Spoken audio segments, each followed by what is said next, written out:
We're talking transportation with Elizabeth May with the Green Party of Canada.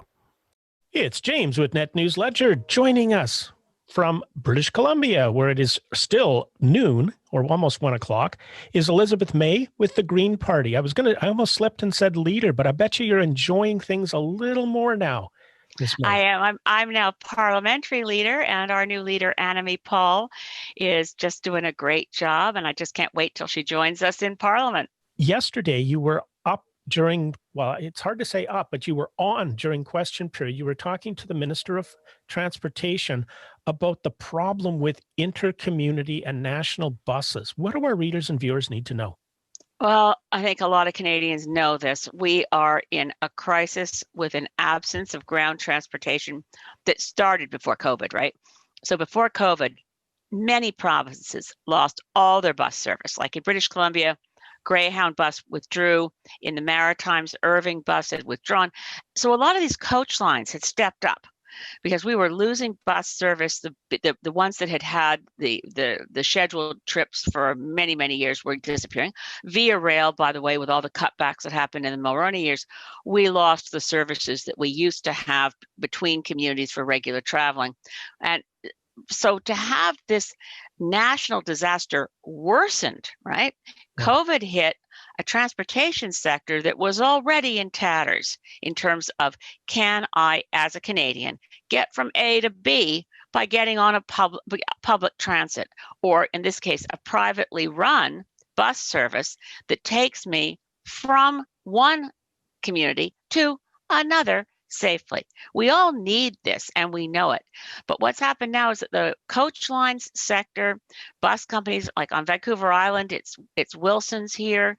In the Maritimes, it's Maritime Bus. There's several different companies in Ontario, Manitoba, Saskatchewan, Alberta, all saying we're going under because their revenues plummeted 94% during COVID, and they don't fall into any of the categories to get government support other than wage subsidies, but they're not employing the hundreds of people they usually employ because the public health officers have said you can't run your bus service.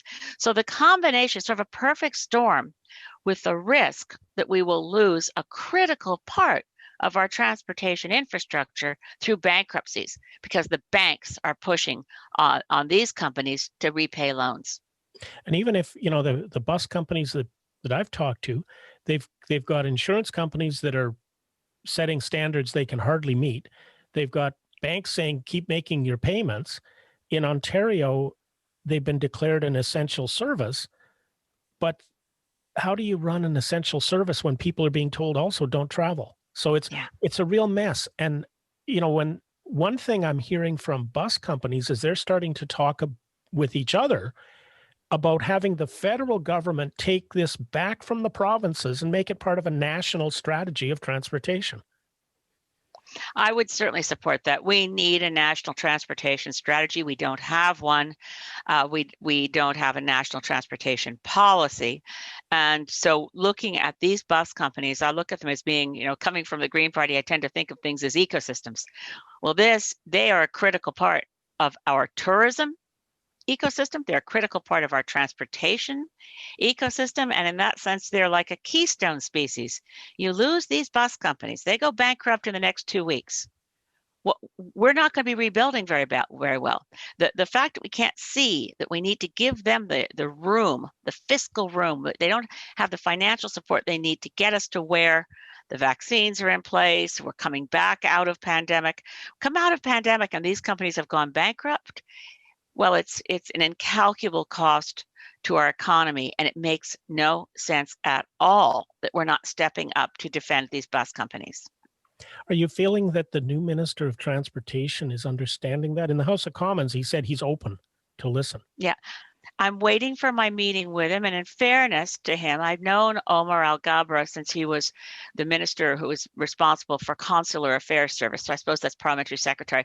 So I was always in touch with Omar about, people who needed help all around the world, stranded or in jail or what have you. He was always responsive. I wrote him the minute he became Minister of Transportation, said, I got to talk to you at the bus sector. The same day, picture this, he's being sworn in as Minister of Transportation and Air Canada announces the layoffs. So I do feel as if he's kind of drinking from the fire hose. I'm going to cut him some slack. I don't want to say, look, I asked him for a meeting. I still haven't gotten one. But I was glad he took the question in question period.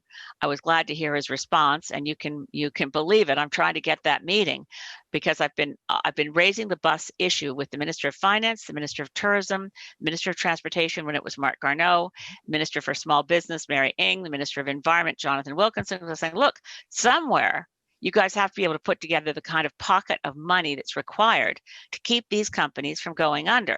The environmental case is strong because there's a lot less greenhouse gases when people are able to take a bus than if they have to drive themselves. All of those arguments work. Small business, yes. Tourism, yes. Transportation, yes. And to the Minister of Finance, I mean, she's been doing, I think, a very good job. It's been a very, very hard job for everyone in government to deal with COVID. And I don't want to take partisan shots at all. But I can tell you that if they can't put together the money to save these bus companies, it will be a failure of imagination and it will hurt our economy. Here in Western and especially Northern Ontario, they got a little bit of money for the small airlines for the communities in the north that are fly-in only. Mm-hmm. Canada, it always amazes me, Ms. May, that our country was founded, with a railway. The national dream brought British Columbia into Confederation, and it was passenger and freight, and now passenger rail is honestly a mess. And, now we're watching it with buses. I remember as a kid, getting on the Greyhound bus and you could go almost anywhere. And now if you wanted to do that, you're having to, okay, can I get this far on this company? Okay, now I got to go over to the other company and then another company. Yeah. It's hopscotch, and that's not how transportation should work. No, I mean, and at another level of issues around justice, when you read the inquiry into missing and murdered Indigenous women and girls, one of the proximate causes that this population was so at risk was you can't get anywhere. There's no bus service to get on.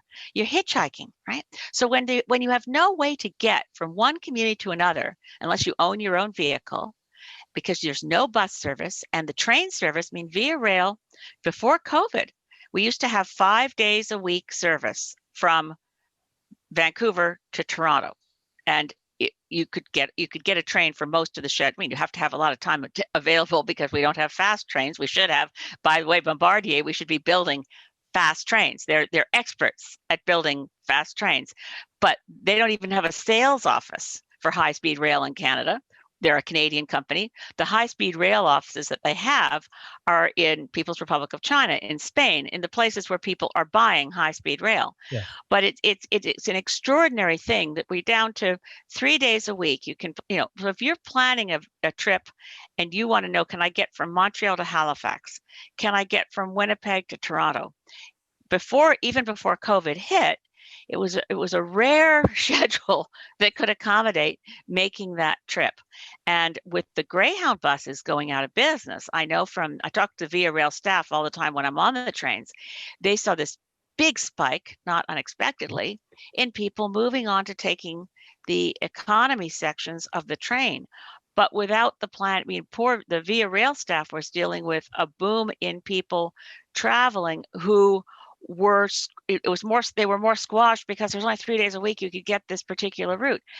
This needs to be thought through, and I hope as an urgent matter post-pandemic we can focus on what we need to be a modern industrialized country, to have reliable, safe, convenient ground transportation, buses, trains working together in an integrated network. I often remember flying into Frankfurt, Germany airport. You land at the airport, but you can get a bus, you can get a train, you can get a cab, or you can have your car. It's not an airport, it's a transportation port. And I always see that in Canada where, the airports are out in the outskirts and the trains have moved out from, they used to be in the downtown core of our cities, and now they're out in the outskirts, for the most part. I would hate to be trying to travel to somewhere small in Saskatchewan on the train in the cold of winter, because most places there aren't even train stations. It's just the train stops, lets you off, and if nobody's there to pick you up, you get to stand there and freeze. Well, it's not a system to be proud of as a G7 country, that we can't compete with Mexico in terms of its, if you've ever, my voice remarked on it when I've been with my daughter, and I used to, whenever I had to go to a conference outside of Canada, because I don't fly for vacation, but whenever I'd be in a conference, we'd say, okay, let's go someplace while we're here. We took buses from, there was a climate conference in Lima in Peru. We took buses all the way up to Ecuador. There you could walk to the end of a rural dirt road. If you waited for a bit, a bus comes along. Same thing for Mexico. Same thing for Italy. You look around the world, most nations have bus service for rural and remote communities. I think part of the problem is that most people in government these days never see a bus, never see a train, because they fly from airport to airport. And yes, our air sector is important. And yes, we have to protect our airports in rural community and in remote areas as well. And they're in crisis right now too. But they forget, if you only fly, you forget that there's stuff on the ground in between, right? Yeah. And there are communities. And especially as we're an aging population, I'm 66. I don't like to drive at night anymore. I want to be able to get on a bus or a train to get from place to place in this country. And if we can't save, but right now Wilson's is particularly on my mind here in Vancouver Island, because when Greyhound withdrew, they took up some regular routes, particularly to some remote First Nations. So the president of the Nuu-chah-nulth Tribal Council is saying, look, we don't want to lose Wilson's bus lines. It's providing service to remote First Nations communities. And if that goes, nothing's going to replace it. And again, back to the point, we do not want Indigenous women and girls hitchhiking. We know that is one of the key reasons that we have the scandal of so many Indigenous women and girls being missing and murdered. So these things kind of come back together around the COVID disaster has exposed some real inequalities in a wonderful country like Canada. And let's think about how we fix it after pandemic. And to fix it, we can't allow these particular companies to go under now, because we're going to need them very soon when we start realizing we need ground transportation that is across the country, is convenient, is safe, and is affordable. I think that's a perfect place to leave our discussion this May. I appreciate you taking the time on what's turned into a really nice day here in Thunder Bay. Probably if it was this cold in your neck of the woods, everybody be wondering what the heck happened. But well, I'm from Cape Breton Island, and I know my winters. And when I've now become such a Vancouver Islander that I think, oh, it feels a little cold. And it's like, it's the kind of day that in Cape Breton I said, let's go out for a walk. It's so warm. Yep. So you would adjust very quickly to daffodils in February, but I don't want to torment you. Look, I've been in Vancouver that early spring, and then you go back to, I was living in Calgary. You go back home, and it'd be like, whoa, what's going on here? It's always Stay well to all your viewers, everyone. Stay well, stay safe. This isn't fun, but we're not over it yet. So be very, very careful over the coming weeks. Thank you. To keep up to date, you have to subscribe. You have to hit that like button and hit the notification to stay in touch.